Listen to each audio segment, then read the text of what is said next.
Good luck. Okay. Welcome everybody. Hopefully we have a lot of people watching online. I'll get back to you all in a minute.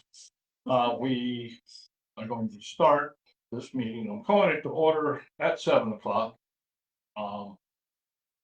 Roy Gervin has agreed to lead us in prayer.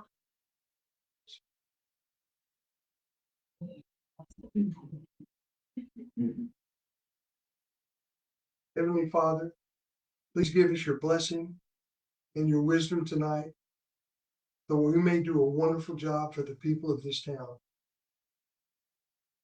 Give us your knowledge, guide us to good, solid decisions. Help us be kind to each other, with each other. And help us accomplish as much as we possibly can as we sit here tonight. In Jesus' name, amen. Amen. Thank you. And I think Daryl's going to lead us. I was just looking for the flag. There it is. All right. Ready? I pledge allegiance to the flag. To the republic for which it stands, one nation, On God, indivisible, with liberty and justice for all. Okay. We do have a quorum. We have 9 members present currently. 9 voting members present, plus myself. So that would bring us to public comment. Does anybody from the public wish to say anything? In that case, I need a little help from Todd. I want to make sure people can see this. How close do I have to get to the camera? Keep on coming. Okay. And here is the shot. Oh. All right. So if you call up the Wool Park website, you will get to see something that looks approximately like this. And the reason I'm doing this is many people don't know how to find the information on the Home Rule Charter Commission. So if you get to this screen, it's upside down. Yeah. Well, okay. Let's turn the screen upright. So that's the home screen when you first get on. And there's a text box that comes up that you should close so that when you scroll down, you will see this. And those are the announcements that are posted on the website. Because so many have been posted, the Home Rule Charter Commission information is buried. So what you need to do is come down here to where it says View All and click that link. When you do that, you will get a screen that looks more like this. And so several items down, you will find the link for the Home Rule Charter. Okay, and select that, and you will actually get some information, which provides links to agendas, the working draft of the charter. And down here at the bottom, there's a link that if you want to send a comment or a question concerning the charter, that will send an email directly to me. So far, I have gotten 1 email, and that was when I sent myself one as a test. So I know it worked. Okay. So the next thing on the agenda is the approval of minutes from October 22nd. Have you all taken a few hundred seconds and reviewed them? Motion to approve. Second. Any discussion? Question on, and Michael, did you bring up the moving of the meeting time, or was that Jonathan who brought that up? No, sir, I asked. Okay. Okay. Any other discussion? All in favor? Any opposed? Okay, thank you very much. Close that. So next thing on the agenda is to review our schedule. we are going to potentially discuss any and all comments on any and all sections of the draft home rule charter tonight. We are preparing to run a town hall meeting at 6:30 p.m. Thursday night, 13th of November, 1 week from tomorrow night. And that will be at the Will Park Baptist Church down the interstate from us. Okay? Then we will have one more meeting on the 19th of November, in which I would expect we would incorporate any feedback from the town hall meeting, potentially update any transition provisions, and make sure that we have complete internal consistency in our document. And that would prepare us to make a presentation to the city council on Tuesday, December 9th at their 6 o'clock meeting. After that, we could still have a need to schedule meetings to discuss any feedback. I think we should be prepared to support additional town hall meetings in January and or February, or as needed. Okay? Any questions? That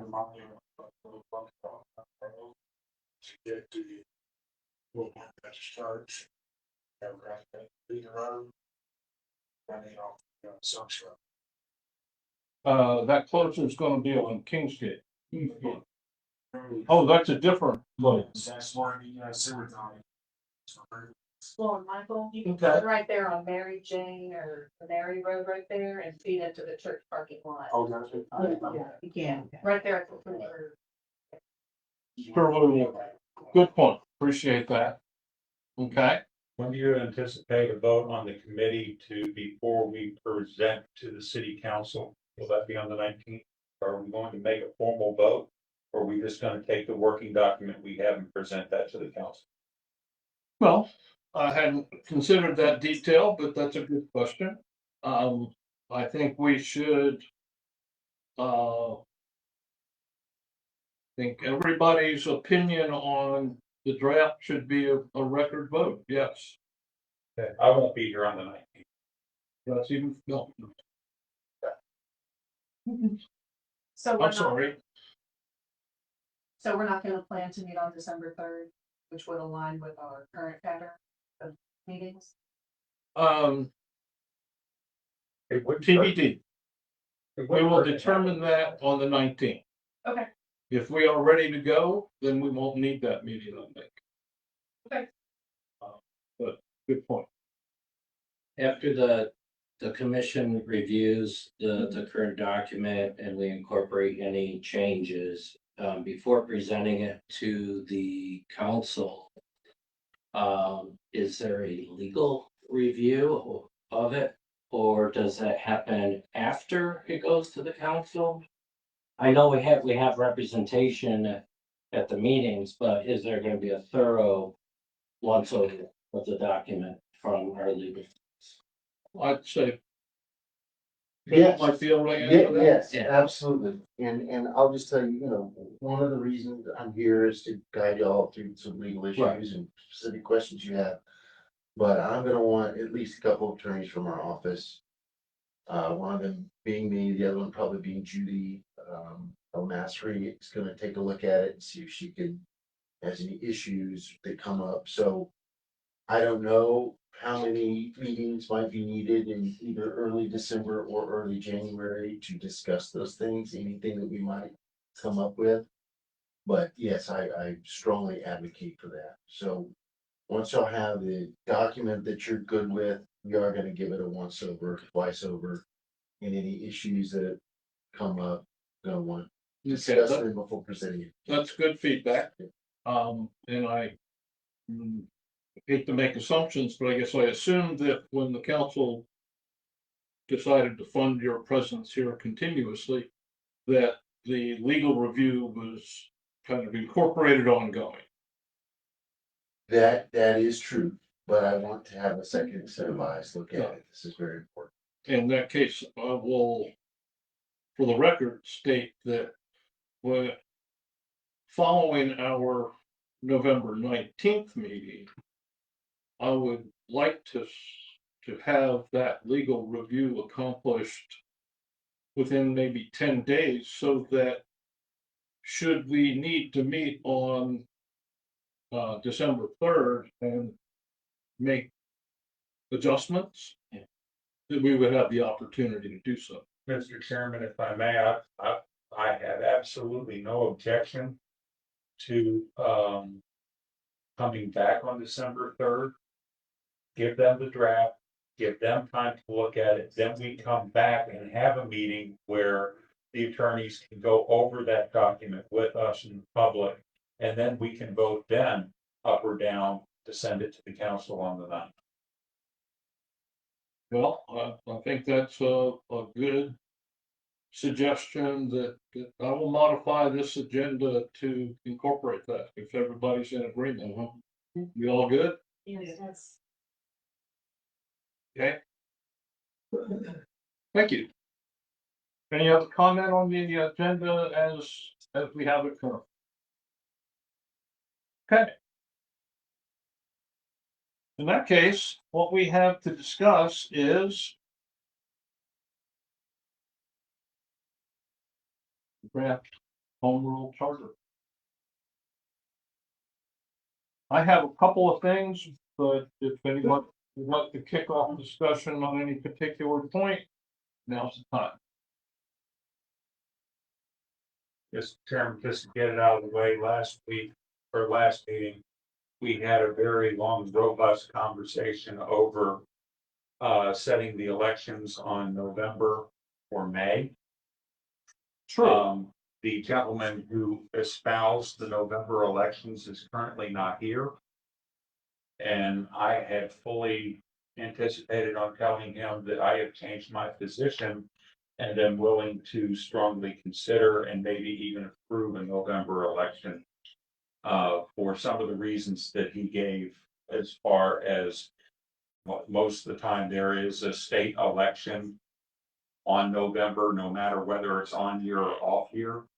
And number two, I actually looked at all of the cities in our area that hold their municipal and their school elections in November, and that is a very large number. I was rather surprised by that.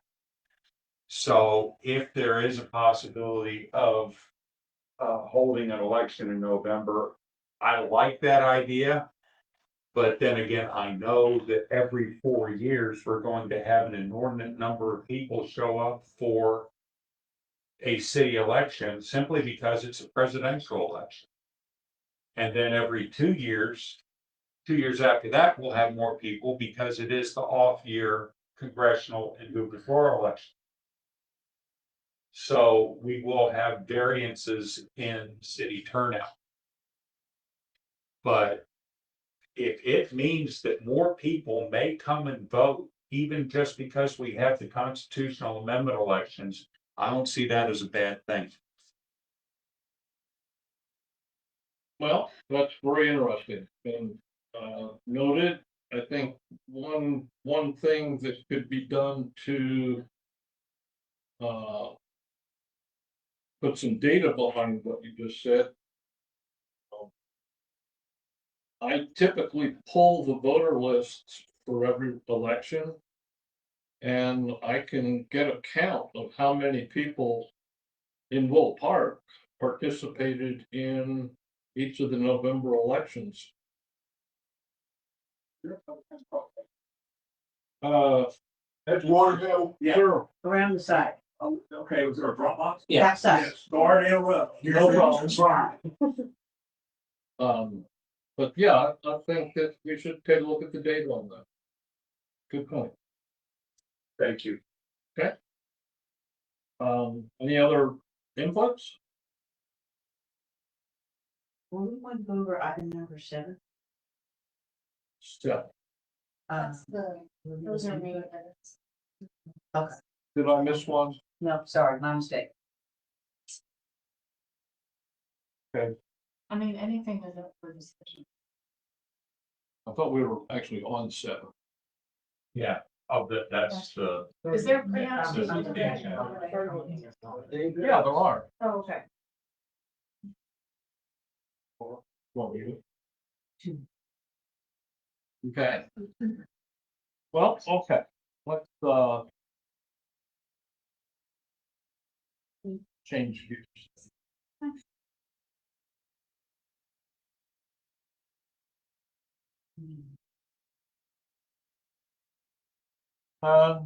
Okay, I think.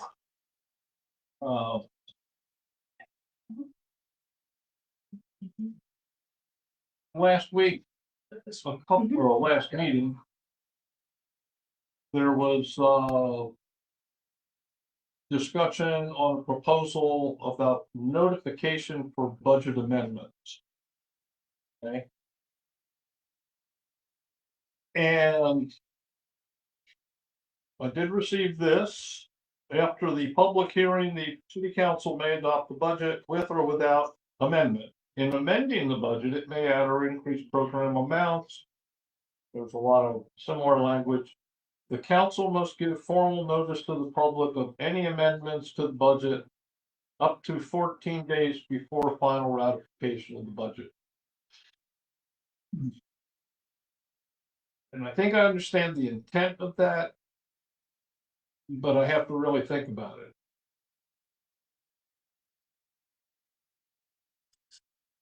Notice to the public of any amendments to the budget up to 14 days before final ratification of the budget.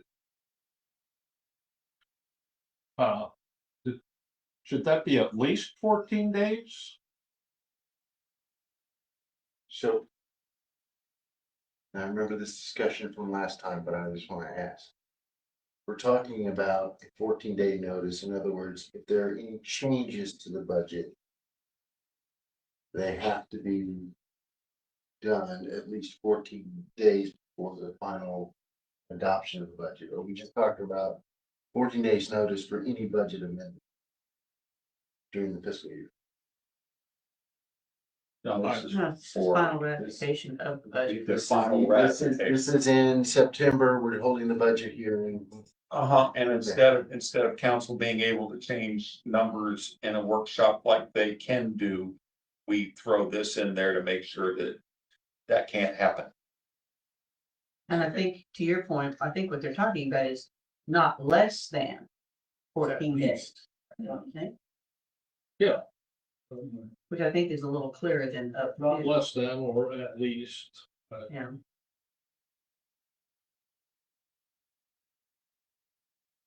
Okay. I don't think that would survive council review. I think the council would throw that. Because in the budget review process, the city manager gives a proposed budget to the city council. And then budget workshops start. Right.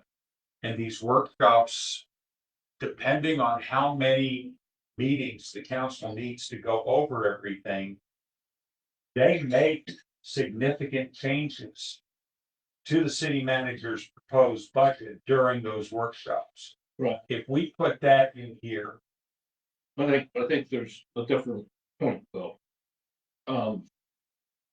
That's during the basic sausage making part of the process. and sausage making goes right up to October. No, it does not. There is a requirement, and it's in state law under budgets, not under local government code, that you will file a proposed budget 30 days prior to setting the tax rate. Once that is filed, any amendments have to be noted.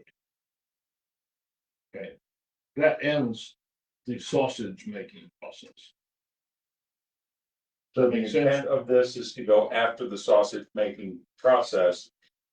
And they have 30 days before they set the tax rate and then we just threw in a 14-day notification process. Well, And that cuts that. I got this proposal from one of the members of the charter. And so it's up for discussion at this. And that's what I'm just bringing that 14 days may be difficult. Is And it, after further review, I'm just thinking more after the discussion, that 14 days is a lot. If you have 30 days to post your agenda before, or post the budget before you have set the tax rate and final adoption of the budget. And That's, part of that is within that proposed budget, you have basically proposed a target draft rate. Or a target tax rate, of course, yes. okay? And so if you go changing the budget, then Tax rate. your notification to the public of what tax rate you're proposing starts to get. Unless you're robbing Unclear. Peter to pay Paul. And it's revenue neutral. In your adoptions, in your amendments to the budget, you can. Okay, well, I think it's an important point. What we have to decide, I think, does the importance of that rise to the level of being in the charter? Or is that something that is managed by ordinance? It can be in an ordinance. And it might be more appropriate to be in an ordinance. Okay.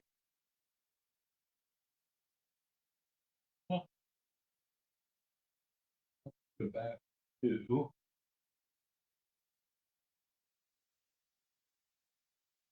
My only 2 cents, this would be the budget tax rate adoption procedures that are found in a number of different places in state law.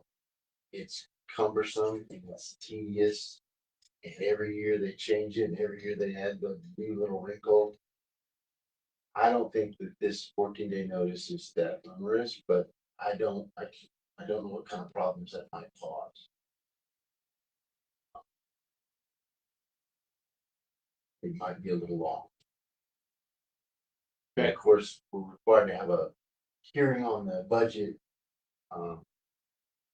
Usually that occurs before the date that the tax rate is adopted, the budget is adopted, but citizen comes in and says something, says, well, we can't change it, we've already put out notice 14 days before.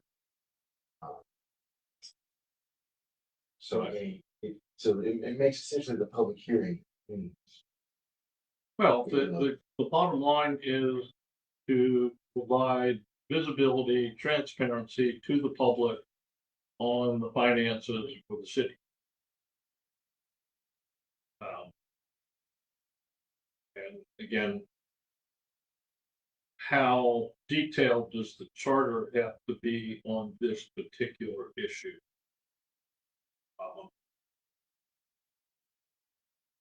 Another potential concern is that, as Fred said, the legislature messes with this process every 2 years. And if we have something like this in the charter that turns out to be incongruent with whatever they come up with, then we're stuck with having to amend the charter, which is kind of a bill. Right, no, we want to, as best we can, make this effort last decades. Without a doubt. Okay. We did discuss this, I think. I wanted to verify that under the subparagraph on adoption of the budget, that the words were the budget proposed by the city, if the council fails to act by the required date, the target language that we adopted stated that a proposed budget by the city manager would go into effect. And the budget proposed by the city manager would probably be the thing that got presented at the start of the sausage making process. And it would make more sense that whatever the budget was in the Previous budget year. right, should stay in effect until formally provided. Yeah. Okay, is this language correct though? The shall adopt the budget on or before the deadline provided. Okay, that's deadline is midnight, September 30th. So if you pass that, you're now into the new fiscal year. So, it says the current budget, that would be from the prior fiscal year at that point. Is that clear enough, or do we need to add clarity there? Maybe instead of saying current budget, you could say budget in the prior fiscal year. Might be a little clearer.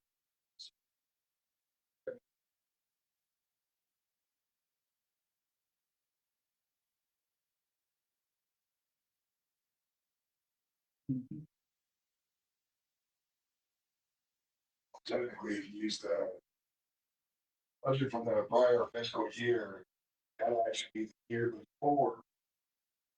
Well, that's where it gets a little tricky, Michael. It doesn't have to finish the promotion for the new. But Fiscal year is that.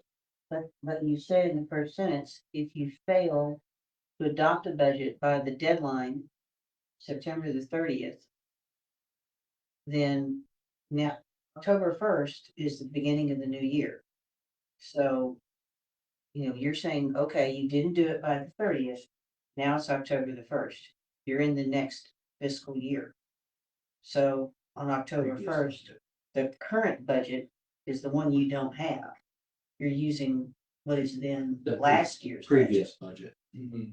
Okay, so thinking about this, it really doesn't matter which fiscal year you're in, it's still the current budget. Or you could say previous. Previous year's budget.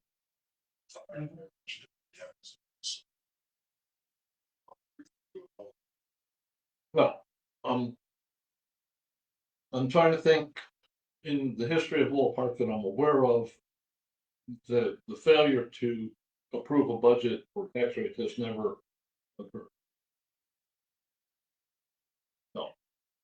And getting stuck with the previous year's budget's a pretty good stick to make sure it doesn't happen in the Right. future. Well, we still need some language in there to cover the case, but I've talked myself out of trying to decide which fiscal year it's in. Because current doesn't, whatever the current budget is, would still be the current budget on September 30th or October 1st. Because you don't have anything to replace it with. And the term remain does mean that it is, that budget remains in effect. No change. Yeah. Okay. Well. So, Mr. Hodges, Yes, sir. the section on amendment before adoption, do we really want to make a change in there or not?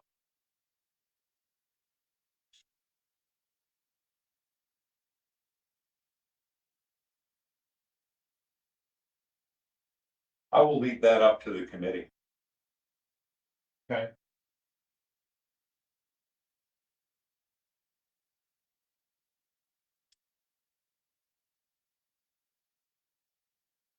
I want you to read out to the public so they understand what we're talking about. Well, okay, what it currently says is, after the public hearing, the city council may adopt the budget with or without amendment. In amending the budget, it may add or increase programs or amounts and may delete or decrease any program or amounts, except expenditures required by law or for debt service or for an estimated cash deficit, provided that no amendment to the budget shall increase the authorized expenditures to an amount greater than total estimated income.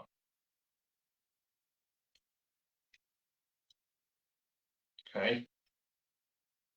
So, Can you write back checks? does that imply that no amendment may be made to increase the estimated income? Nope, just expenditures.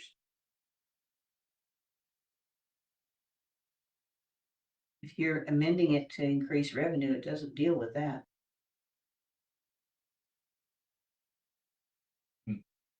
Okay. So, is there a proposed change here?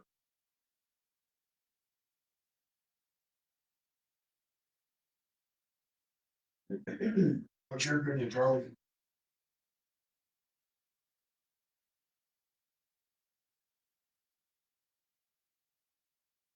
Okay, let me propose I don't this. have one right now. Let me propose this. Anybody interested in an additional change to this? Might want to take a look at the state code on how to adopt the budget. And see if there are provisions in there that need clarification at the charter level. What are your opinions on that? I think that the charter probably should not. At this, I don't know of a clarification I would want to make to what state law requires currently in the charter. The state law can change at the whim of whoever's speaker. Yeah, it's a little strong. It's a little more Yeah, solid than that. And correct me if I'm wrong, but I don't think any of the three charters that we looked at, Liberty Hill, so forth, I don't think they had any provision or any kind of additional notice of amendments, did I they? didn't file. I don't think so.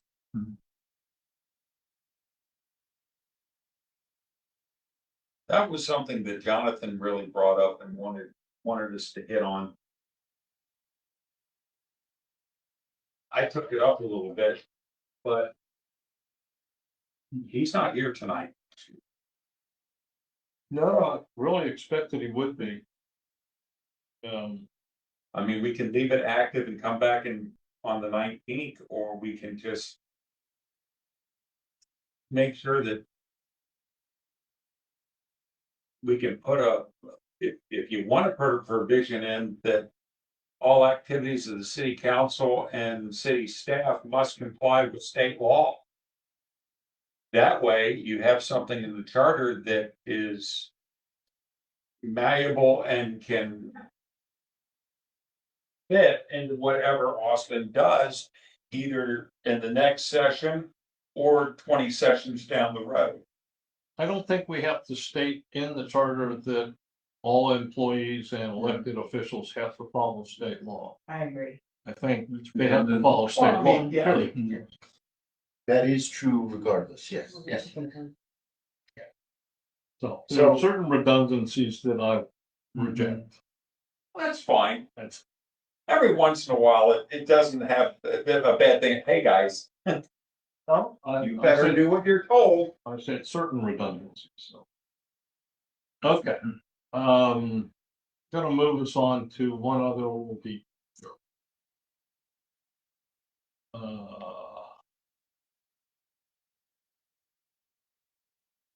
To propose an amendment to this charter, we mentioned that a moment ago. What does it take? The current language in here says petition must be signed by a number of registered voters of the city that exceeds the lesser of 5% of the total number of those registered to vote at the last regular city election, or 3,000. Okay. Anybody do in their head real quickly how large the city has to get to where 3,000 is 5%.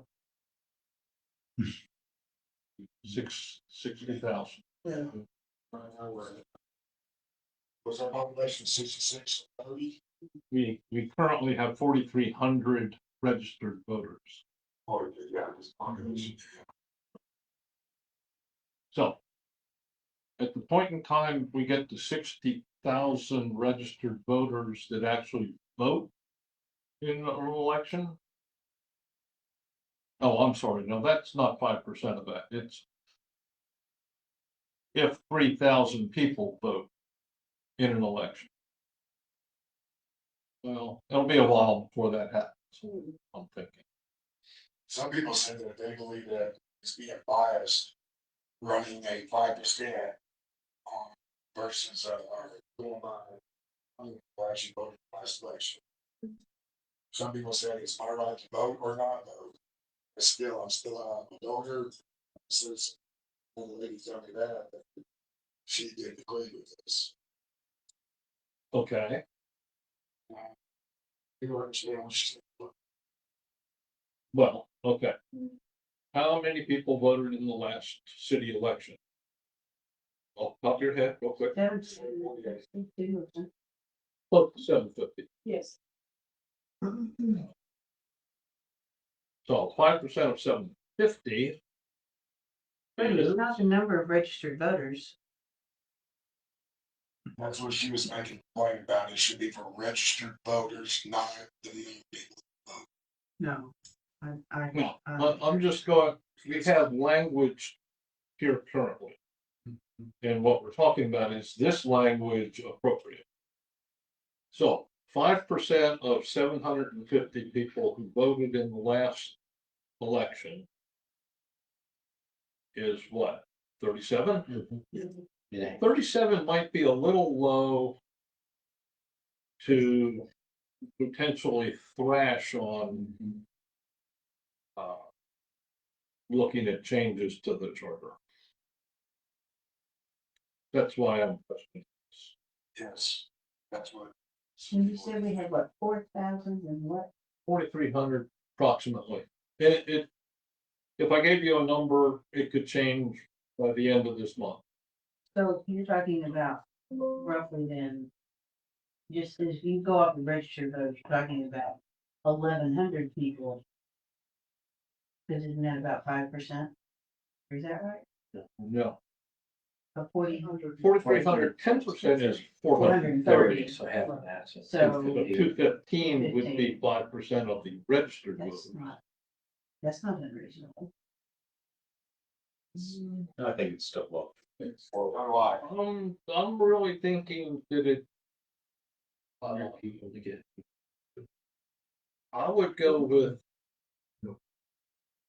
Well, okay, if you wanted to go with 5% of the registered voters, Mhm. then I would take a zero off of that 3,000. I would want a minimum of 300 people, or maybe 350. I don't know. It Help me come up with the right number.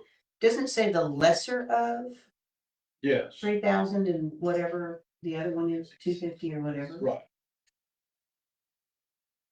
So what is the minimum number of people who should agree that we have a reason to change the charter?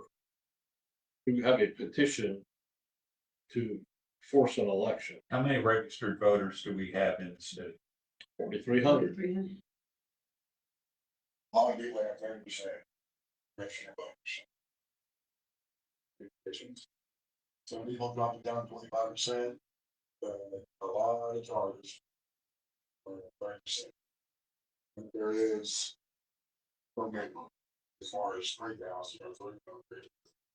Okay, well, let's take a look at that. 4,300, That's I like 1290. 30% is actually closer to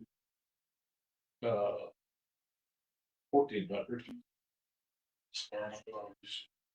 So to speak. That's a huge barrier That's a to high bar. I agree. get a petition. But it also makes a high bar to decimate somebody's standing in the public. It also takes a high bar to amend the US Constitution. That's true. And for something like this, it needs to be a high bar. Somebody doesn't wake up some Thursday morning with a tummy ache, gets 200 signatures on a ballot about, or on a petition to change this charter, and boom, we have an election. I think it needs to be a high bar. I think 30% of that is not a high ask. In fact, I'd even say 50%, but that's just me. But I think 30% of all registered voters is required to call an election to amend the charter. Okay. Any other thoughts on that? I disagree. And what would be your favorite number? I'm doing math. Never do math.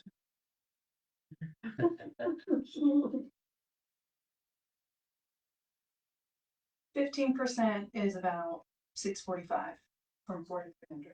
Too low. When only 710 people showed up at the polls. I don't care, it's still too low.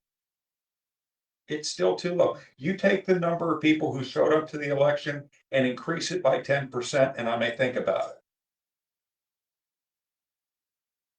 But yeah, this document's too important to have somebody come up with an insurgent deal with a few online posts, and you get enough people off online posts and you have a change of the charter? No, ma'am. Okay, I have a proposal. Listening to this. I agree, it should be a high bar. It should not be an impossible. And true, if you're registered to vote, you have the right to vote. And if you don't exercise that right, well, okay. I would say that one possible good target would be 100% of the number of people who actually voted in the most recent election. Still too low. That's still be straight. Well, how many people here have actually gone out and tried to get a petition signed to get something done in a city? Okay. How many people have been successful at it?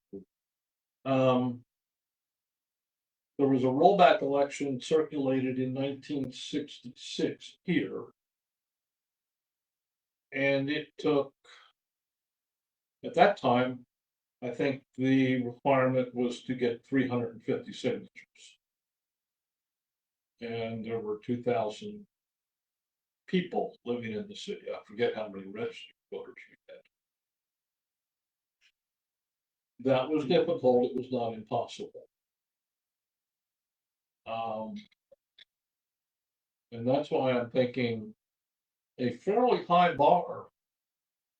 I mean, getting people who don't vote to participate in thinking about, well, do I want to have an election or not? Most of those aren't going to be interested. If we move our election date to November, It could change. that's the thing. gonna We'll look at change that a data. lot of stuff. We'll look at that data. Okay. So, I mean, for us to talk anything about this on how many people voted in an election, when there's a possibility we could move that to November, and that changes all equations on voter turnout and things like that. Very possible. I think, But you're making assumptions also. right. I mean, Very everyone's, possible. there's, We're talking about society. Okay, let's get back to this. How many people in the room think that 5% of the total number of those registered to vote at the last regular city election is a high enough bar? Okay, 5% doesn't work. You said 30% you'd be okay with. I said 30% of the of the total number of registered voters in the city. And that's what that says.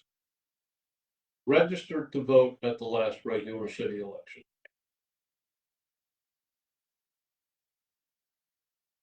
Okay, Yeah, 30%. I agree with what Mark was saying, 30%, because most of your cities are 10,000 above, only ones that talk to 25%. Registered voters. okay, And if you look at you got people that are out there, charters that are out there, they're over 10,000. Then you have substantial registered voters. right. So, it's run down, 3/4 of our population is registered voters.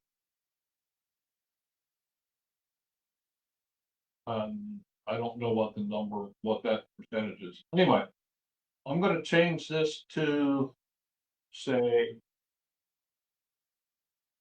Oh, it's sort of put that. Whoa. Press the backspace real quick. That's what your opinion on 30%. Well, what's the reason for having a high bar? It's to prevent somebody from coming in and changing something that we believe in and we think works well for the city and make it easy for them to change it. So they do it for a personal reason, either profit or whatever reason. We want to make that, it's got to be a good reason to change the bar it's got to be a high bar that we feel that this is a good document, but we don't want people messing with it. If they're going to mess with it, they're going to have to work and mess with it. That's, I think, the whole point in the high bar. That's what I believe Charlie was saying out here. It can't be easy to do. If we agree this is a good document, why do we want someone to come in and make it easy for them to do it? Especially if they have ulterior motives. But they have to believe that there's a fault in this document, and they have to have not a selfish reason for changing it. That's pretty hard to believe. Okay, Make it hard for them to change. Yes, so 30%. And is 3,000 a reasonable alternative? Again, I don't know that we'll ever get there. I don't think we I need take to it out. Yeah. Just take it out. Well, should we have some minimum? No.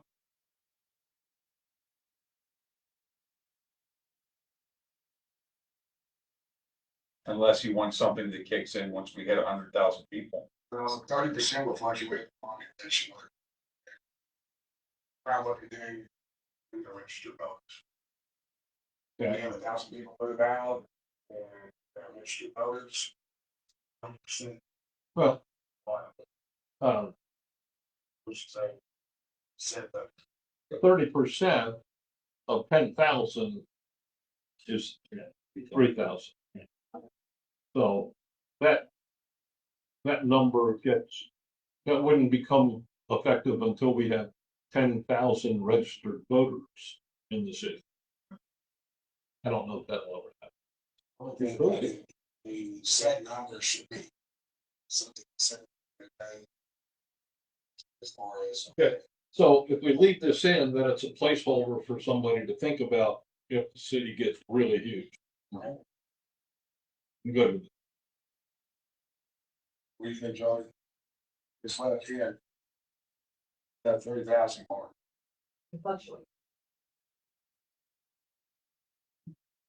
If it's not in there, somebody has to make a amendment. Now we have to look at how much space we have, how much room we have for development within the city. And the possibility of how long that 3,000 number would last. Well, let me explain something to you. I lived in a house outside Philadelphia for a little while. It is now a 5-story office building. When we moved. And if you can put a 5-story office building, you can put a 5-story apartment building. That's right, and when we moved to Fort Worth in 1969, we were at the southern part of Fort Worth. The southern part of Fort Worth then moved all the way down to Crowley. So could we have that kind of population growth here? It is possible. Yeah. Because we already have Walsh Ranch out there, we have Morningside, we have everything else. And that jumps the highway and that comes right towards us. So the question is, how long, if we want this document to last for decades, we have to look a little bit at the crystal ball and see at what kind of development we could have here. Now, when I got married to my first wife in the late '80s, I remember when there was nothing between Hudson Oaks and Weatherford. I mean, there was Center Point Road was nothing. And you had to go almost all the way down to David's where Mesquite Pit is right now before you really had people living there. And Hudson Oaks was only that one residential area down there just east of Hudson Oaks. Now it's blown up. So if we want this thing to last for decades, we have to think about Charlie, what we're gonna have. be practical It's here. not nurture. I think we should have something in here which is a placeholder for the future. I like 30%. We already have 30%. I know, And I we're like talking that. about the other part of this. I don't want another part of that. I wouldn't support another part of it Charlie, unless the listen committee for a goes moment, for it. please. We should have a placeholder in here for a minimum. Just so it's in the charter. Okay. And that gives the future people something to look at and say, well, that's a problem. It could never be a problem. But what is a reasonable minimum number of people who have to sign and write down their voter ID number in order to get an approved petition? And that's why I brought that up as to how many people could move here in the next 30 years for us to consider what that number would be. What would be a realistic estimate, total guesstimate on how big this city could be in 20 years? How far have we gone from 20 years ago to now? Well, given the amount of water we have available, it's not all that great. We're not gonna manufacture water. It's gonna be hard to find.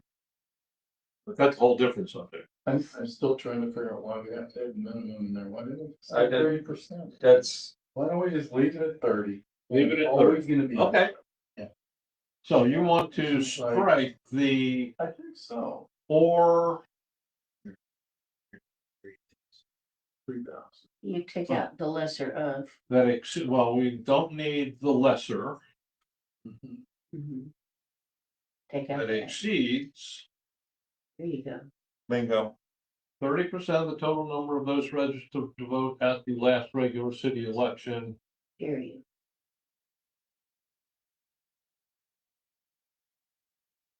Okay. I really don't like this one, but I don't get a vote, so, okay. Well, I You all guess happy to with your that? point, and I'll go back to it. You want a placeholder that somebody can possibly change down the road, and we just said, we don't want to invite changes. Okay. So it, seems like we're doing. Carol, what do you think? No, I think it's controlled change, right? And I mean, I'm good with the 30% at this point. Because the number's gonna shift based on total registered voters, so. The number will move based on how the population fluctuates. Yes, ma'am. Do we need to remove the word exceeds? Are we talking 30% plus one? Before the lesser of? It's just signed by a number of registered voters of the city of 30%. Of 30% of registered voters.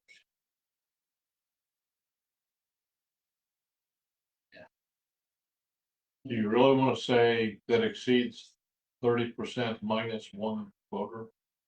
No. Why can't you just say So 30% is the of position registered exceeding? voters? Right. Okay. Are we all good with this? Yes. Yes? This down. Okay. So there's a note, and I apologize for not being here last week, we had a death in the family, but, there's a number of other percentages throughout this document for recall, et cetera. I'm assuming you all talked about that. We did.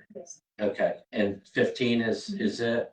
And so if this is 30, or everybody's okay with 30 being here and 15 being in the other part, okay? I think, yeah, the referendums and the initiatives, that's a slightly lower bar than change the charter. Okay. Okay, I have another subject in section 10.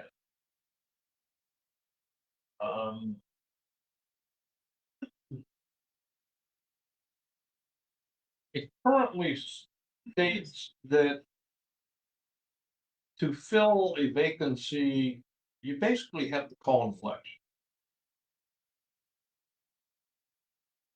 I've no problem with that. Well, here's my thinking on this.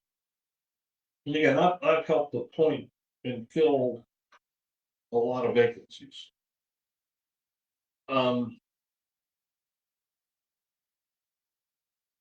We have a recall provision.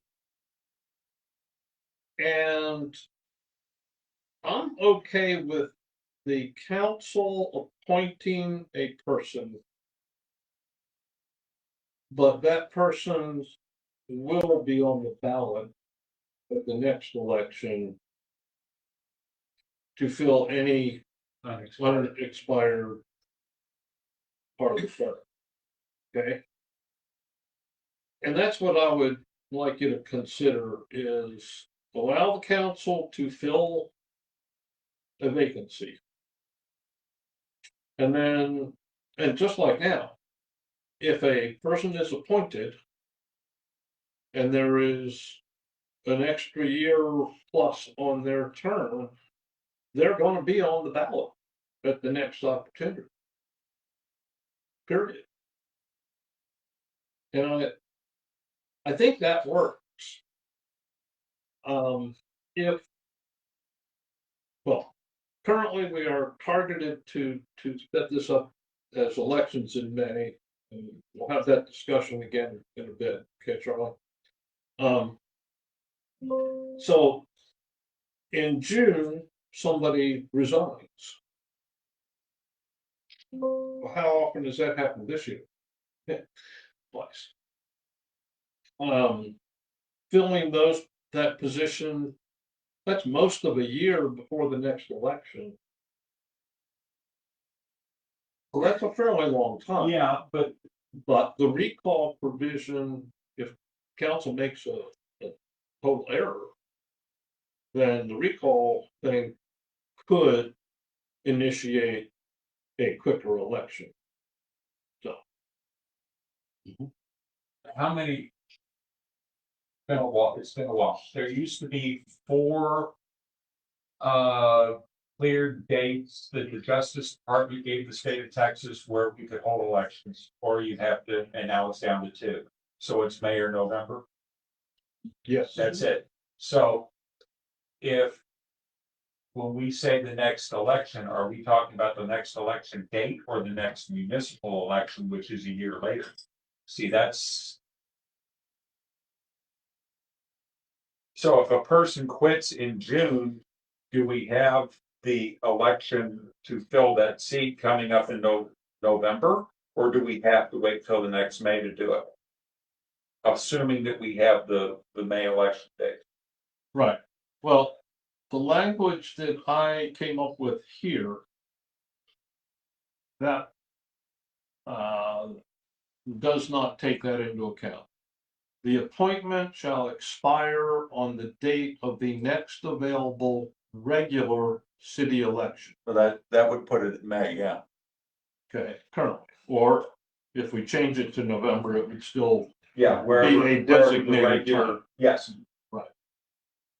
And I'm still okay with that. Elections are expensive. So if we don't really need to enforce an election, we should avoid it. Okay, that's my opinion. So, That's my question, stay long term. You have a hand up, Gene. part, Just have a, you know, in the past, we have had, Willow Park has had a hard time getting people to run for positions.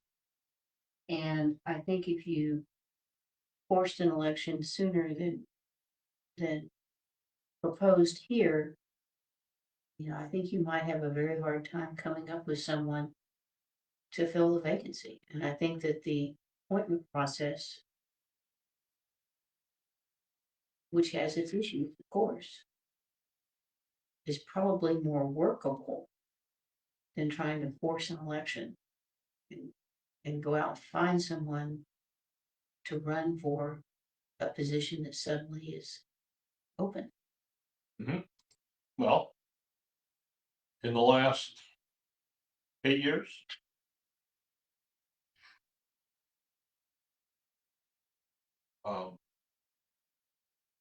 the existing 5 councilmen, one of them has had a challenger. 1 year. So getting people to come out and sign up has not. There have been years where several people have signed up and done stuff, but quite often there's nobody Well, champing at the bit to fill a seat. I would like to know the amount of appointments that, or the amount of applications for appointment that came in when the 2 vacancies were. 10, 12. Yes, There were a lot more the first time than the second. But yes, there were, but I think that the current climate in Willow Park is unusual. Anyways here, and I don't know that we can count on the current level of engagement remaining. Unfortunately. And elections are expensive, and if we're having to force elections and we're not necessarily having a whole bunch of other subdivisions that are also trying to have elections, the sticker shock of what an election costs could be. And especially if we then don't have a whole bunch of people interested. I'm not sure the citizens are going to be thrilled at the idea of spending the money in that. I like your language. Okay. So I would say though, that the area that in terms of transparency about how we should be clear. It's not behind closed doors. It's not something that they just come out and say, yeah, this is the person. You know, we did experience that the last time through where we actually had public interviews or people had to, on the council, as a state, why they chose a certain person, not just a secret vote. Right. I'm with you. Anyway, but this is the current language that we're looking at here.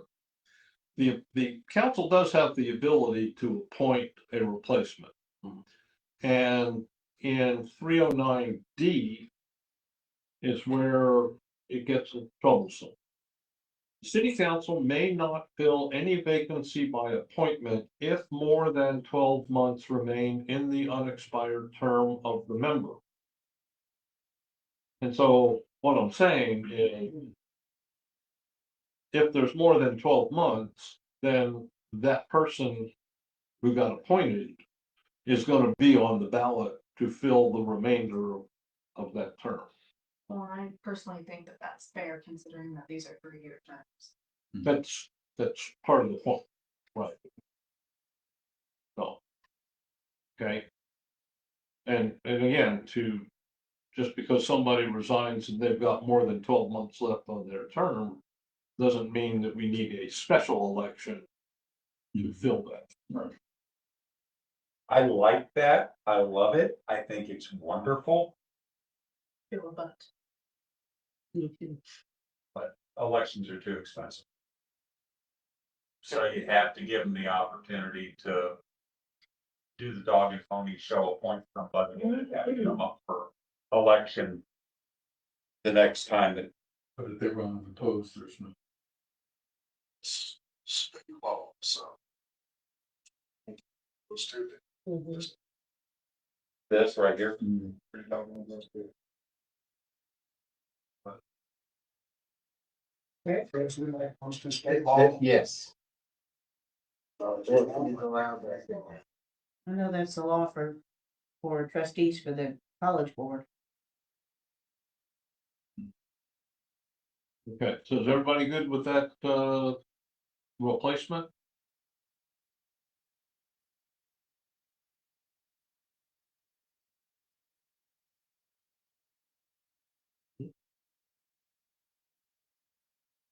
Okay. Those are the issues that, I wanted to discuss. Who's got something else? Or have we done such a good job that we're done? Can you go to 603, 6.03? 6.03. It used to be called recall. And I didn't see it.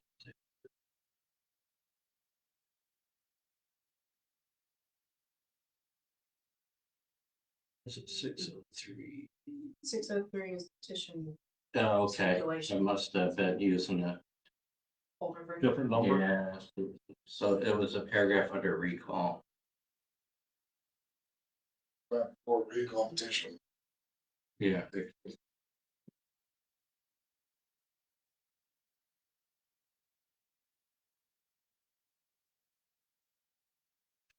Any Let me know when we get there.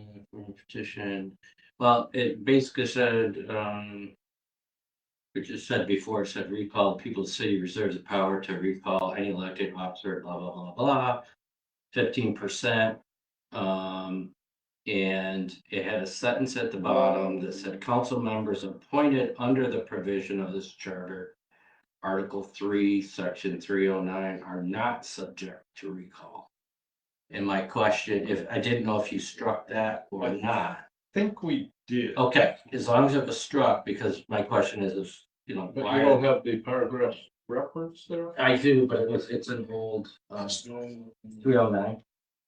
Article 3, Section 309. So I can check, I'll check and see, I didn't see it, so I was assuming that was called.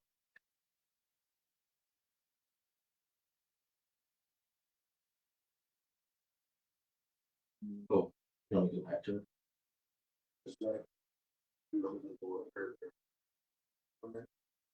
Yeah, I think that language went away. Okay, as long as it went away, that's fine. Okay, good. Okay. I looked for it, I just didn't see it. But Yeah, no, I immediately didn't like that one. Okay. Just because you were appointed.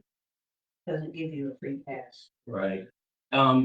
I had a couple other questions around finance and, I see, you know, there's quarterly reports now for finances, which is awesome. But I also was wondering from a council perspective, if during the execution of the budget, if large sums of money are moved around, what notification does the council get of that?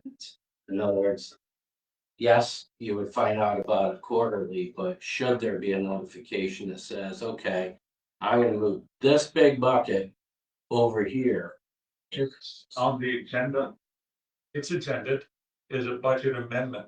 Before the money can be moved, the city council has to approve the budget amendment. And so is there any special type of notification period? You have to do a special notification? The answer to that is no, but you have to read the agendas for that to happen. Let's say a department has a budget. and for whatever reason, they go 50% over their budget. And they go to the city manager and they just say, I need more money. Or we're gonna shut down. So the city manager just says, okay. Here, take some from here. I don't believe that's legal. We gotta do it all the time. Yeah, We we get a ration test, so to speak, like on signs. okay, We only have like a $15 sign, budget. Then somebody goes out and steals them all. Then you're, $2,800 to replace those signs. And you still have to go to commissioner's court and have the commissioner's court approve a budget amendment to put money into that line item. Yes, you can start over. And that's what I'm saying. Let's just go ahead. Again. Yeah. So, the requirement then is that in conducting the city business, at exceeding through the actual expenditures, the budgeted amounts should trigger a requirement to notify the council. That's what I'm hearing, right? Well, technically, they're not allowed to overspend in the budget to even spend the money without going to the council. That's the city manager not doing his job, or the department head not doing their job to make sure they're staying within the parameters the city council has established. And if I'm a mayor or council member and somebody did that, Well, okay, there are emergency situations. and there should be emergency funds that can easily be moved in an emergency session. Right, and we have the ability to have emergency council meetings. We Yes. get all that. But I'm not sure I've seen in here any place that actually, at the charter level, specifies that city staff needs to notify the council when a budget line item is exceeded. Section 706. Is that charter stuff? Section 706 says an amendment, city council may only amend an adopted budget in accordance with state law. So the question, Fritz, is there anything in applicable state law that deals with? Yes. Thank you. What? It's all in chapter 102, Texas Local Government Code, and yes. Amendment, the adoption of the budget and any amendments to the budget must be done by an ordinance passed by the majority vote of the city council. At a public meeting noticed under the the Open Meetings Act. Understood, but that wasn't exactly my question. My question was, is there anything in state law that deals with legal consequences for exceeding a budgetary expenditure? Not that I'm aware of. Now, there's the general provisions under chapter 102. Essentially says you have to spend money in accordance with the adopted budget or the amendments thereto. However, if somebody could you go down and file a lawsuit if a citizen found out that somebody was spending money outside of the budget? Yes, I think you could. So that would be the consequence, the only consequence of the job. Okay, but that's in accordance with state law. So if there's already statutory authority dealing with the consequences associated with. And then the question of who has standing, and it's different, but so we've already got a situation where state law says that city staff, city manager, city council cannot spend money outside of the budget without appropriately amending the budget. So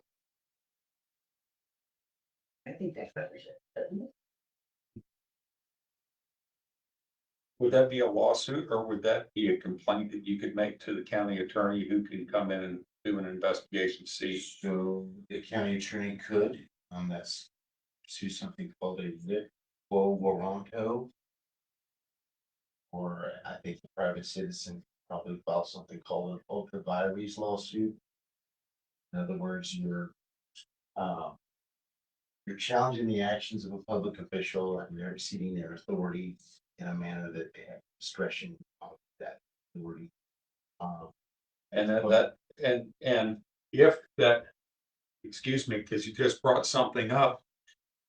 If that would happen, that the city manager or a department had exceeded the budget, then that's something that can come before the ethics committee. Oh, that's a good point.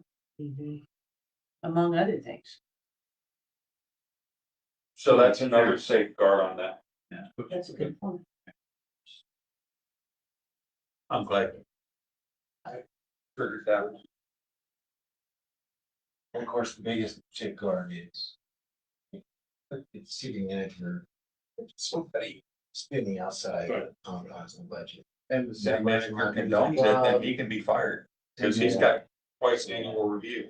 Yeah, I guess my original point was in the commercial world where you're managing large buckets of money. And you set a budget for this bucket. And if I need to move it because something's going on over here, I'm required to notify executive leadership that that is occurring. And I don't wait until my quarterly report. It's it's either during the monthly financial review or as it's happening, depending on the clip level, that's so that's what I was just poking at. It's just saying when large, we want to give the city manager, enough runway to manage the city, right? We said that person's the CEO, right? And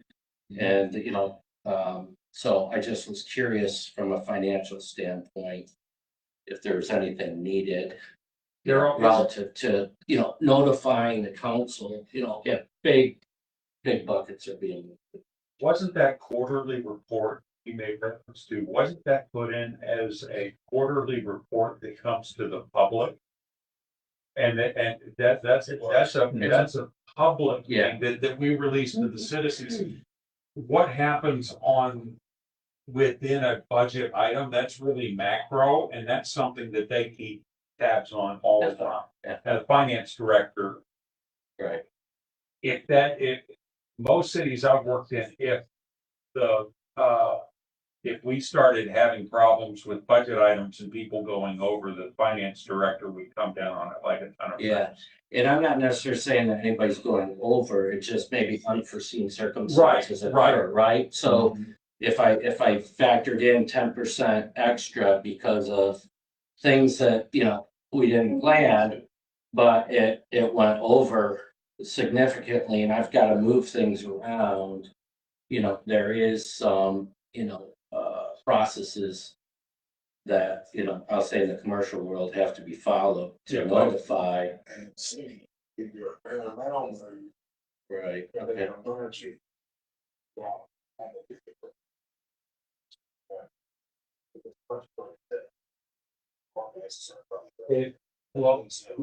That's fine. Okay. So are we good with that? Is there a proposed change or one? Okay.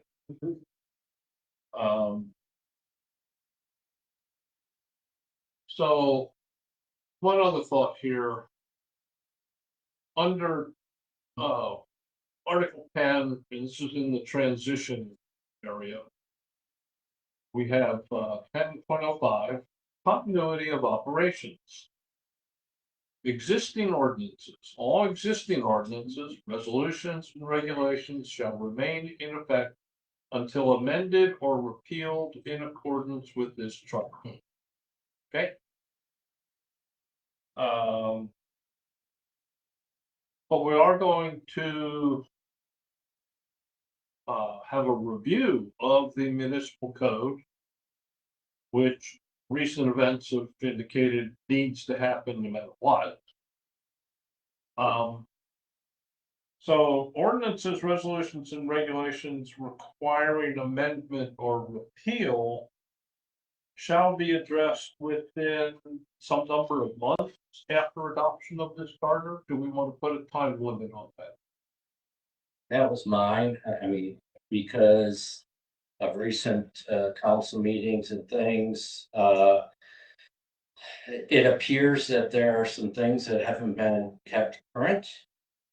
And so, how do we make sure that once the charter comes out, everything is brought in alignment, right? Such that we don't have outdated ordinances that contradict this, etc. What would be an acceptable time frame? Good question. I mean, Fritz? So, Well, let's throw out, 2 years would be unacceptable. Yes. Yeah. Okay, yeah, but I mean, what, 1 month might be impossible. yes. Yeah. So somewhere in between there. so I think all that language is saying is like, once we adopt this charter, current ordinances aren't affected, so code of ordinances is still on the books. Right. And unless it's amended or repealed. Right. And of course, in other words, you're adopting something new under this charter. But I don't think that is requiring us to go through the charter and look at the entire comprehensive review of the code of ordinances and see where there may be conflicts or there need to be things fixed. I don't think that language requires that. And I'm not even sure that that is necessary. Because if a charter language clearly conflicts with something in the code of ordinance, the charter is always going to control. Right. So I mean, I've never seen a provision that says after this, if this charter is adopted, you've got a year to review the code of ordinances and get it under ship shape. I don't think that's necessary, and I think that could be costly. And I come across things all the time where the ordinance is just not exactly in line with the charter, and the charter is. So, What do you think, Daryl? Well, I'm thinking, okay, so I'm looking at the charter and then I go out to the website and I pull up the ordinances and I'm seeing, a discrepancy there as a citizen. Okay, the charter wins, but maybe I don't know that. Now I'm confused. And so, it's more of, are we operating under one set of books that's all aligned? We just tell the charter, but we also have ordinance. Oh, yeah.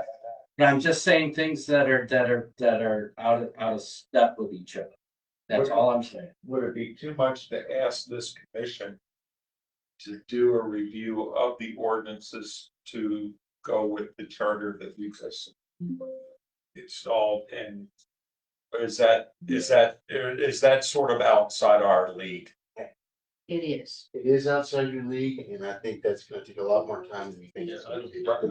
Well, but I think a couple of things. Number one, Daryl has a point. We have an awful lot of ordinances that are old and outdated and inaccurate and create. And I remember back to the yard sign thing in the last election, that we had an ordinance about when yard signs could go up during an election that was inconsistent with state law. And that created issues and problems. So on the one hand, I think Daryl's right. We need to have a comprehensive review of our ordinances and clean that mess up. But I'm not sure that the charter is the place to do it. I think that, I think it might not be a bad idea to put something in here that notes, as Fritz said, that the fact that once you have a charter, that it's going to trump any inaccurate law. And I think that would be fine. Yeah, I think, that sounds good. I mean, if we have something. And I think that happens anyway by law. Okay. But I don't think it would hurt to put it in here so that citizens could take a look and go, oh, click, this is gonna control over my pet ordinance. No, that's good. We did address Thank you. in Article 315, item C, we addressed a corollary to what you're talking about, Darryl, in which changes to the municipal code shall be published to the public within 60 days. Okay. Okay.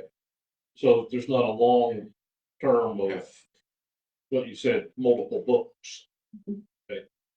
But I like what was stated is somewhere in the document, we probably should say, unless it's commonly known, that the charter trumps. Even, I mean, it's commonly No, known by lawyers, but it that doesn't. doesn't count. So, Exactly. I mean, I think it'd be appropriate to say, for a citizen to read, okay, this is gonna trump the old crusty. Would that be in the preamble? I don't know where it belongs, but maybe. Where's that one document, what you had up earlier? The adoption portion. The adoption portion, just put it in there. Well, that was some proposed text that I had to consider this. Okay? And if we're going to put a requirement in that a review of all ordinances and regulations be accomplished within X time, that's where the issue could be. What is X? I don't think that it is within, I don't think it's within the purview of this commission. And I don't think it's within the purview of the charter to basically initiate a wholesale review. I think that's something for the council to authorize and basically have city attorney manage with input from the public. But But there's no forcing function. Hmm? There's no forcing function to make it happen.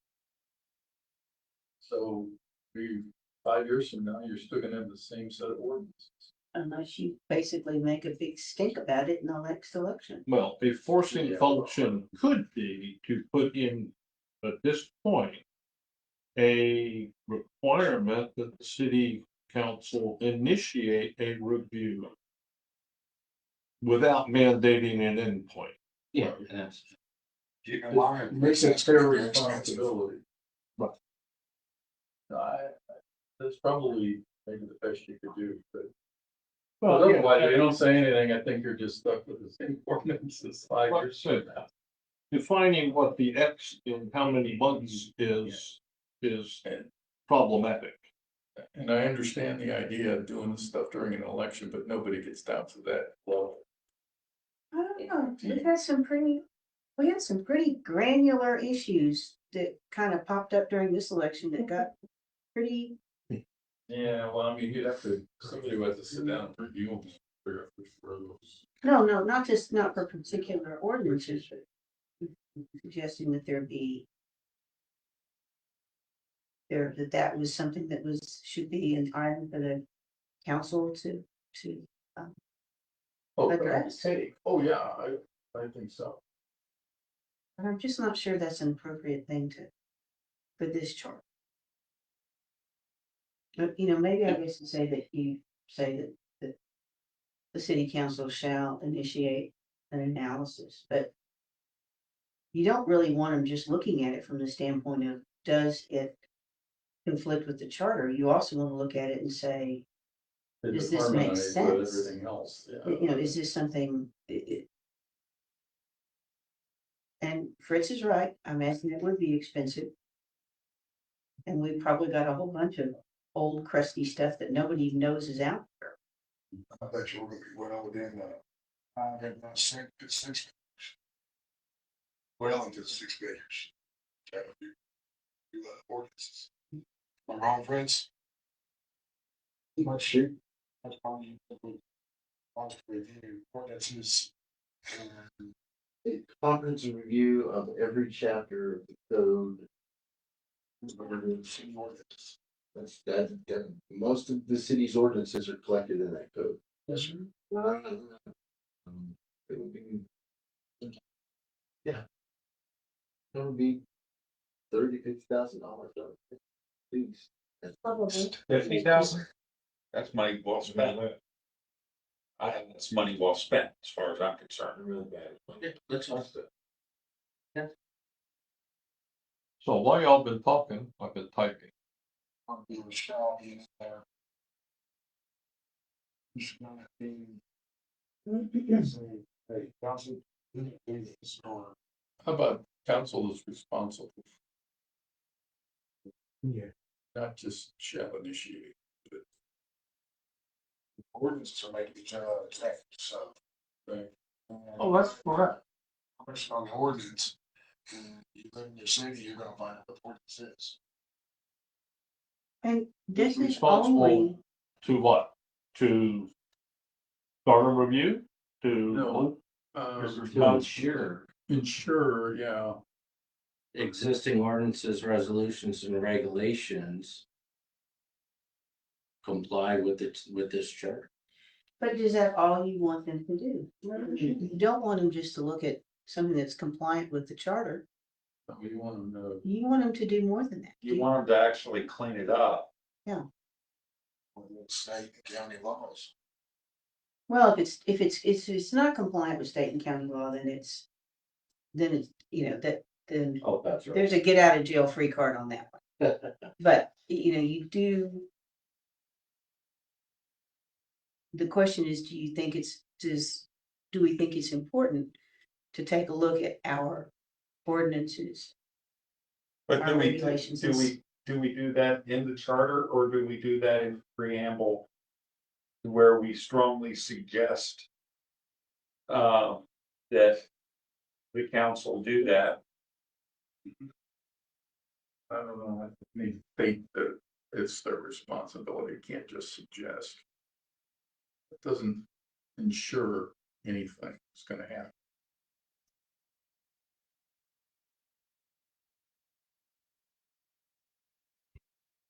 Well, so the council is responsible to ensure existing ordinances, resolutions and regulations comply with this charter. And to remove or resolve any conflicts. With the charter and or other charters. Other sections of the charter. So, With this charter, yeah. because all you're doing there with that statement is just comparing it to this charter. Well, that's all we That's all you need. can do. and that doesn't have to be all we want them to do. Yeah, that's not really what we want, right? But Yeah, but more than that is really not in our purview. right, that's the thing. We can say, we can put in the council has to make sure that everything on the book on the books comply with this. And that can be part of the charter, but to say what state law is and everything else, that's something else. I mean, that's outside of what we do. Not going there. No, we can't go there. But I would also like that during the review, any conflicts within the municipal code be resolved. And But that's a bigger red line. quite, and it also puts it on the council as to how are they going to do it? Are they gonna have the lawyers do it? Are they gonna sit down and do it themselves? That's the decision-making process there. And that's their deal. But I think you have to tell them the what. And here's the thing, here's the thing, this could actually wind up saving the city money by having this review. Because how many times are we gonna get sued if somebody comes up, you're trying to do an ordinance that is not viable under the charter? A little bit of money spent now will go a long A way. little background on that. Franklin Legal is a service that oversees our municipal code. And I believe that some years ago, we paid them to do a review to ensure that what we had in our municipal code did not violate state code. Now, I don't know whether that has been maintained with, Based on the whole yard sign mess, I would seem to think not. and that's part of the point of this So discussion. what's the maintenance that consists of? I haven't looked that up in the budget to see what they paid. for that. What do you mean, what's the maintenance on it? Yeah, I mean, are you keeping it consistent with municipal code, or what's the responsibility that we're hey, Right. other than keeping an official copy on their website. So in 1992, a council member took the code book and went through it and found hundreds of discrepancies, inconsistencies. This ordinance changed this part of the code.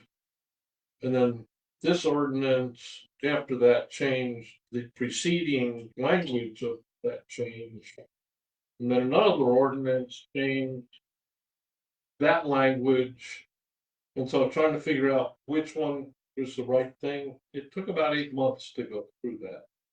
And I know who that council person was, so I know exactly how much work that is. So so something else to consider, again, I'll go back to the commercial world. To be AS 9100 certified, right, for your quality system, all of your processes and procedures have to be reviewed and updated if necessary on a regular cadence. Right. And right, so there's no reason why, and again, I don't know how many ordinances we're talking about hundreds, thousands, or whatever.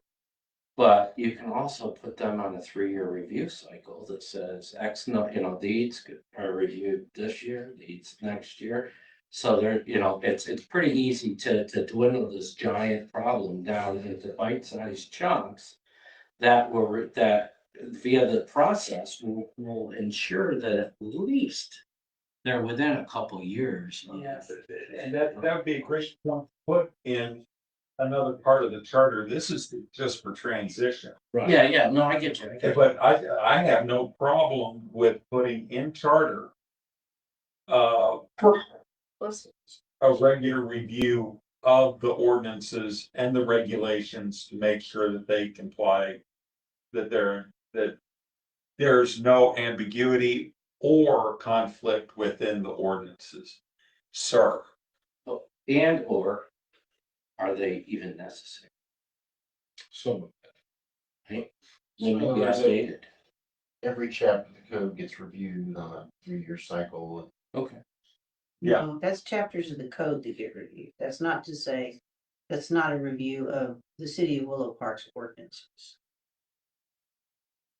Most of our codes that are generally applicable are in the code of ordinances. And most of the ordinances that aren't in the code of ordinances are things like annexation or budget amendments or things that, they happen once and they don't really matter. Right. Okay, Yeah, they're but just on the list. notwithstanding that there's this process that's out there, somehow we still have junk in those codes. We have, I know I'm sound like a broken record, but that yard sign thing for the election. Which one is? It was, I can't recall exactly, it was, the ordinance said that yard signs could only go up within some 30 sort of days certain prior window, to- and that was not consistent with state law. And yet, that was not a new code and under state law, but yet our ordinance had not been cleaned up. That ordinance was probably adopted in the mid-80s or something like that. I would think. And as I say, But Hence the point. hence the point. this isn't a novel problem. This is not something that only Willow Park deals with. It's something that, as a city attorney, I deal with it literally every single day.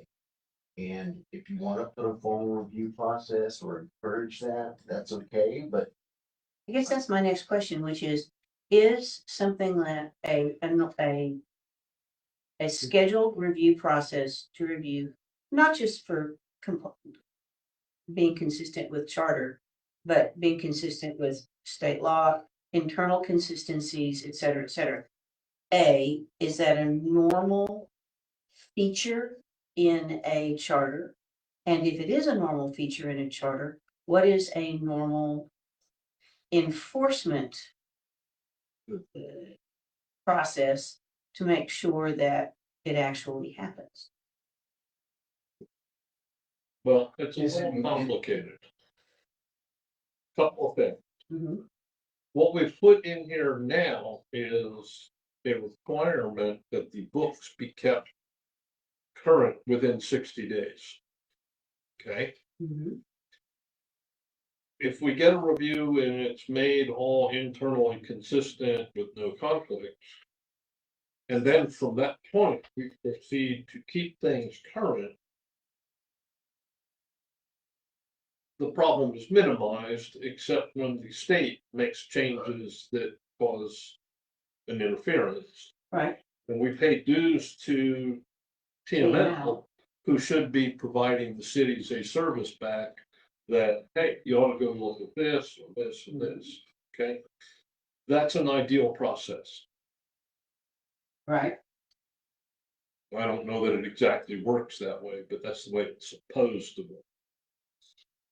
So for home rule charters, it's common for a charter to include a charter review or charter review commission provision requiring the charter itself. Okay, so there's charter, but there's no Yeah. ordinances. Yeah. So that's, so hence the question, is that something that is commonly done? Can it be done? No, I think it can.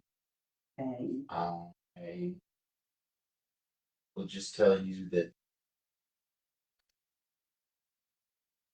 that's something we have to deal with as city attorneys and city staff every single day, right? And there are conflicts between two different chapters. We have to figure out what applies, right? To the extent we can, we need to harmonize them and apply them both, right? It's clearly an endless and thankless task. It is. But the question becomes, is there, what I am concerned about is that it's not occurring here on a meaningful basis. And if it isn't occurring on a meaningful basis, the question becomes, what can the citizens do through the charter process to try and put some teeth into the idea of, yes, you're supposed to be doing all this stuff and it's not happening. Because it's not So on a meaningful basis. So here's one, the city of Brady, Texas requires that all codes, ordinances, resolutions, rules and regulations in force on the effective date of this charter shall remain in force. The council shall review and conform all such codes, ordinances, resolutions, rules and regulations so transferred within 3 years of the effective date of this charter. I like that language. That works I very mean, well. that at least forces it to happen once, if not. At least for the transition, it works. And then we That can could be, consider going that back should and be making that. maybe in the transition. Part. Well, is that in their transition? It sounds like. It just says in the city, they didn't put, ChatGPT did not list where in their charter it is, but it is in their charter for Brady. Okay, read that again, because I can't put it on the screen for us. Okay, all codes, ordinances, resolutions, rules and regulations in force, and we have that wording already. Right. On the effective date of this charter shall remain in force, ... So there's probably more language. The council shall review and conform all such codes, ordinances, resolutions, rules, and regulations so transferred within 3 years from the effective date of this charter. Okay, so that sentence sounds pretty good to append to 1005A. Yep. Yes. Yes. I'm good with that verbally. Are we all good with that verbally? Okay, Can I make a suggestion? An additional one?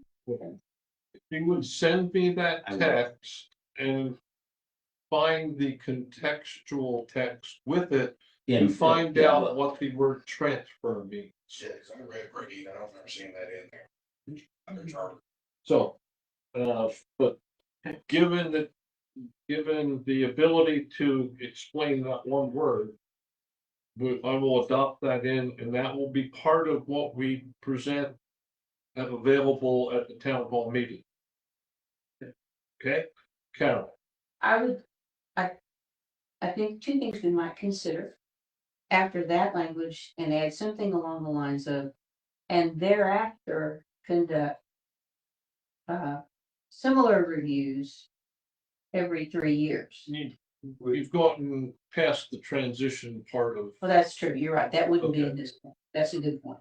But then as another one, we might consider adding a subparagraph C that says, notwithstanding anything to the contrary, or any inconsistency between the terms of this charter and the terms of existing ordinances, what have we got there? Ordinance, resolutions, and regulations, the terms of the charter shall prevail. Just because, I know that's state law, but I think it's not a bad idea to make it clear to someone, just a person reading it, that what controls. Or would that go in another part of the charter? We talk about This is all. controlling the ordinances back in Article 3. Right.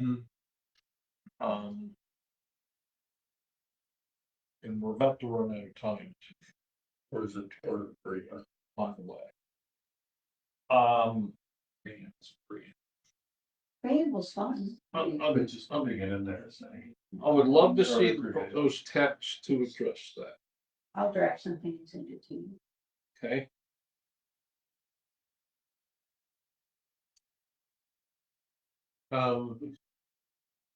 Okay.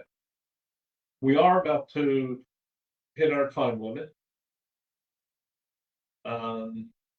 Does anybody have any additional proposals for amendment to any article in the draft working charter? I had a question about 10.03. Methods of electing council members. I didn't know if you needed to cite where, in that transition period of when they appoint a council member to place 6, if you needed to cite in accordance with the qualifications to run and serve. I didn't know if you wanted to cite that part of the charter, and that's. Let me look at that. 10.03, check for conflict with whatever section talks about actually appointing somebody.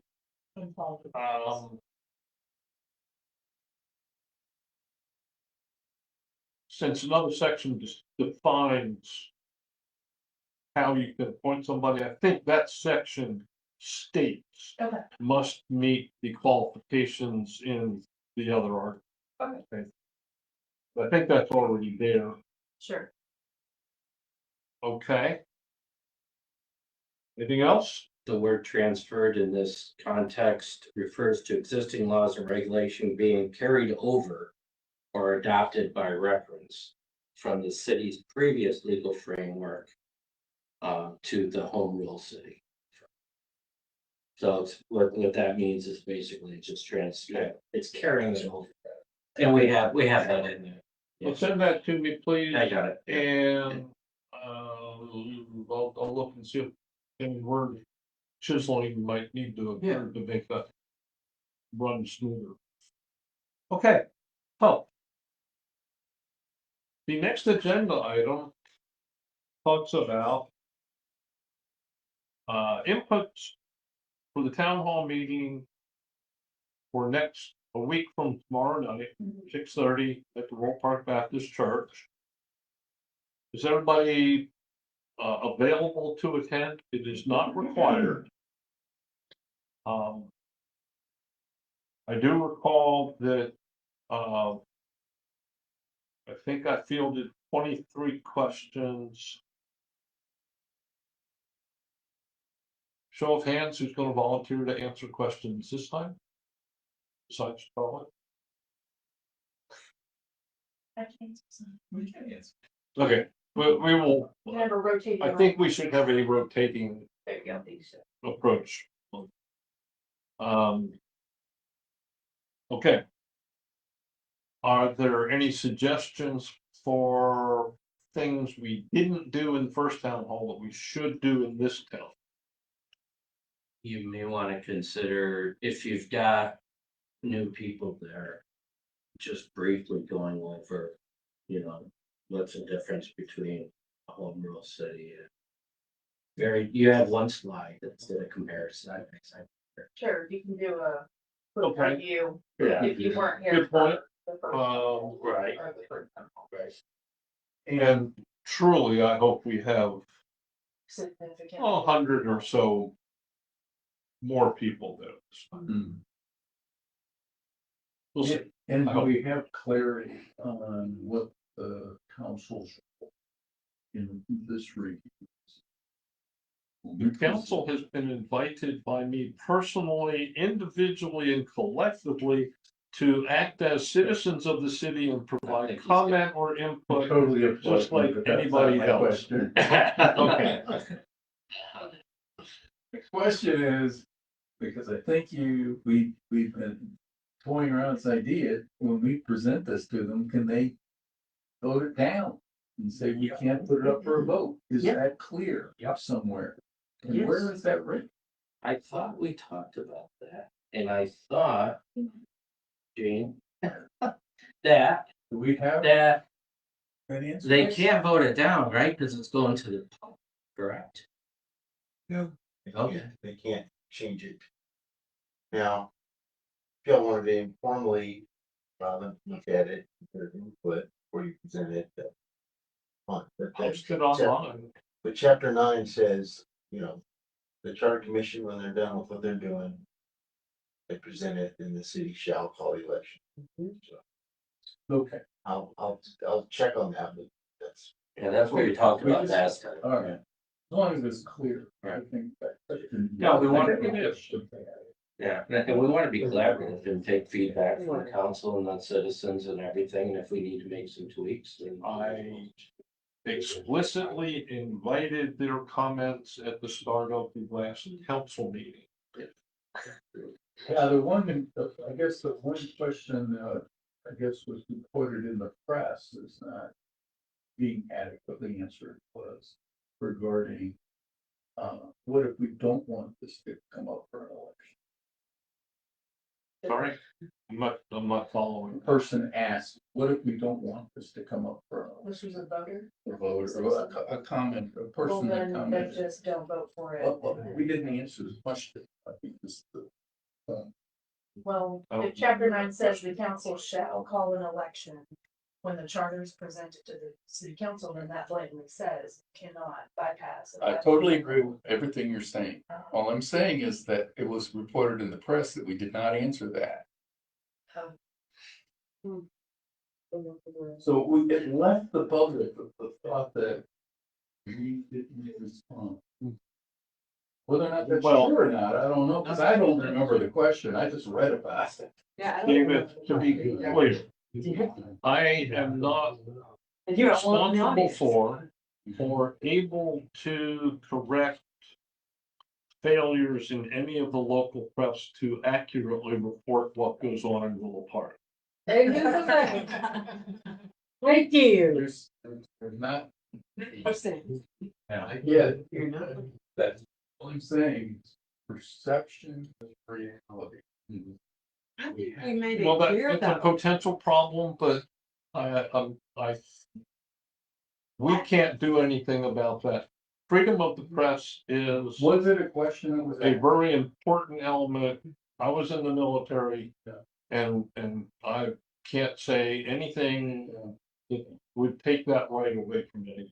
I think it was made clear several times throughout the town hall meeting that if we didn't know the answer, we would take questions and get back to them. So it's not that it wasn't answered, maybe it was a Was it question. even asked? I don't know. I mean, I tried to capture every question that went out. I was just looking for it. Mhm. I think it's in my email to Eugene. So I think we can look at that because I was writing, everything that people ask And the public. and is- comments made. This is the list of questions that Daryl Right there, captured, right there. by the way. And I don't know if it's in there. or not. An example I can give you about the press, I had a friend that completed his master's degree at Oxford University. And the press attacked him. He was running for election. He was elected in Tarrant County. The press attacked him. The rebuttal was made by Prince Charles. It was an unbelievable rebuttal. Was it published on the editorial page of the newspaper, the large newspaper in Fort Worth and Tarrant County? It was not. It was probably published on the back page of the sports news somewhere where you couldn't see it. It was a brilliant and beautiful rebuttal, but the apology was hidden somewhere in the newspaper. So we understand how that works, and what he says is true. We just have to go with the best thing that we possibly can, always. I'm not disagreeing with any of this. I know Okay. you're not. My point is that here's what we're trying to do. Would the simple thing just be to say, it has been reported, or, you know, that the question was asked, you know, can this be sidetracked, whatever? And we would just like to take this opportunity to tell you that this is the law. This is the answer to that question. Right. And, okay, Easy. okay. We don't have to believe it. We can't fix that tonight. Next to the last item on the agenda is to review action items for the next meeting. And actually prior to the next meeting. I will clean this, there's deletions and additions captured in this text. I will produce a clean version of this from this document. I will add in the text that we agreed to that Carol's gonna send me. I will look at the text Carol's gonna send me. I don't know that I can incorporate that prior to the meeting for the 19th. But I want to publish this by Friday. I'll give it to you tonight or tomorrow morning. So that it'll be available for the public to review. And hopefully anybody that's still online can find that stuff that's not totally hidden on the city website. So action item for Carol, action item for Daryl, action item for me. And I will notify everybody when the revised version is available. And so everybody's action item is to read the whole thing again before the town hall meeting. I would like it, if you could inquire as chairman with city staff on if they can send out a text to my gov reminder to those who have signed up for that through Willow Park about the town hall. Send out a text reminder. Because Willow Park is, text my gov is what's on the website. It will pop up and anyone can sign up for that. And if a Right. reminder went out to people who signed up for that, that could increase turnout at the town hall. But if there's an associated cost with that they communicate that with you. I will see what city staff says on that. Thank you. Okay.